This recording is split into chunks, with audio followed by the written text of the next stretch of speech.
حاجون اگر مردی که عقیدهش را نمیدانید اما او نماز میخواند دخترش را به زنی گرفتن ممکن است یا نه؟ اگر مسلمان باشد امتحان کردن عقیده بدعت است. امام بخاری گفتند که امتحان الناس فی الاعتقاد ابتداع، امتحان کردن مردم در عقیده بدعت است. یا آدم چند سوال میتید الله در کجا هست، همین خیلی سوال ها میتید، با همین واسطه اشعری هست یا سلفی هست، برای جدا کردن همین سوال بدعت است. از این به سلف سوال نظر بکید در مسئله دختر دادن.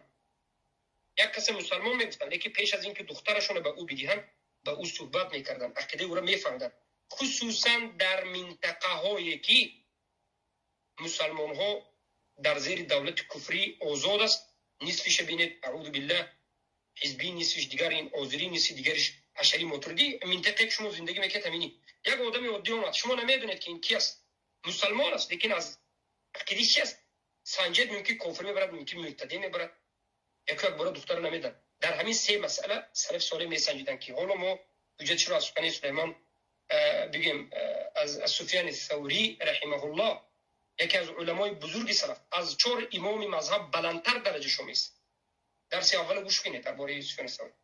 تولد شده 97 هجری، وفات کرده 161 هجری، یکی از کبار اتباع التابعین بود. بارک الله فیک. این است مسئله مستور الحال، امامی که مستور الحال است.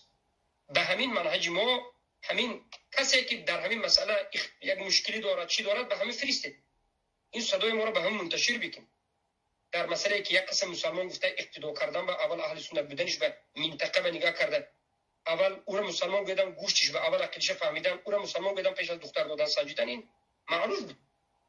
خصوصا در منطقه که اعوذ بالله اهل بدعت که بدعتشون مکفر زیاد است. ما منهجمون همین است که تا یک کسی رو کفر و شرکش رو نبینیم تکفیر نمیکنیم. اگرچه منطقه اهل بدعت زیاد است لیکن ما عموم بگویم که جهمی کفر است، اشعری کفر است، ماتریدی کفر است، صوفی کفر است، قبوری کفر است، بگیم یک آدم معینه تا صوفی بودنش تا مثلا اشعری ماتریدی قبر پرست بودنش نفهمیم، ما همینجا بالعموم تکفیر نمیکنیم. همین است منهج. برای همین وقتی که گوشت اینها رو خوردن میشیم، نماز خواندن میشیم، دختر دادن میشیم، میسنجیم. سنجیدن اختبار در اینجا این منهج سلف است. و تعلم انه من اهل سنت و الجماعه، تعلم تو که دانی. در دوامش سفیان الثوری بیان کردن و گفتن که یا شعیب ابن حرب، ای شعیب ابن حرب، اذا وقفت بین یدی الله، اذا وقفت بین یدی الله عز وجل فسألك عن هذا الحديث فقل يا ربي حدثني بهذا الحديث سفيان بن سعيد الثوري ثم خلي بيني وبين ربي عز وجل. أنا إنا بينت إنا ميگن علم حقگو، إنا ميگن علمی که گفتش رو بدلیل از قرآن سنت از صحابه 100% میدوند و ترس ندارد. بعد از این عقیده که نویساندن به شاگردشون، وصیتی که نویساندن به شاگردشون شعیب ابن حرب به پایان رسید. شما در حلقه دوم در یاد دارید که شعیب ابن حرب گفت که به من یک نصیحت کن که من در این دنیا و آخرت فایده گیرم. الله روز قیامت اگر من پرسد من گویم که سفیان ثوری گفت و سفیان ثوری توی بیارد و الله توی خودش محاکمه کنه. سفیان ثوری انا همین عقیده رو نویسانیدم. چقدر مسائل بزرگ رو. و بعد از این گفتن که ای شعیب ابن حرب، اگر در همین مسائل در بین دو دست الله تو ایستادی، الله از همین مسائلی که من به تو نویساندم، از همین اعتقاد نوشته من از تو پرسید که چه به این خیر چه به این خیر، تو بگو که ای رب من به من همین سخن رو، همین عقیده ها رو سفیان ابن سعید الثوری تعلیم داده. این عقیده رو به من سفیان الثوری یکی از کبار اتباع تابعین تعلیم داده بود. بعد از این مرا بگذار به الله عز وجل، یعنی من جواب میدم. کسی که عقیده صحیح دارد، کسی که به عقیده صحیحش یقین دارد، همین میگوید که من در نزد الله به عقیدم جواب میدم. این منهج سلف است.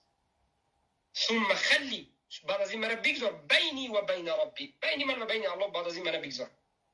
از این دیده تعلیم دادنی قویتر، منهجی قویتر است که استاد به شاگرد گوید که من تو به یک عقیده یاد میدهم، در روز قیامت من به همین عقیده یاد دادم جواب میدم.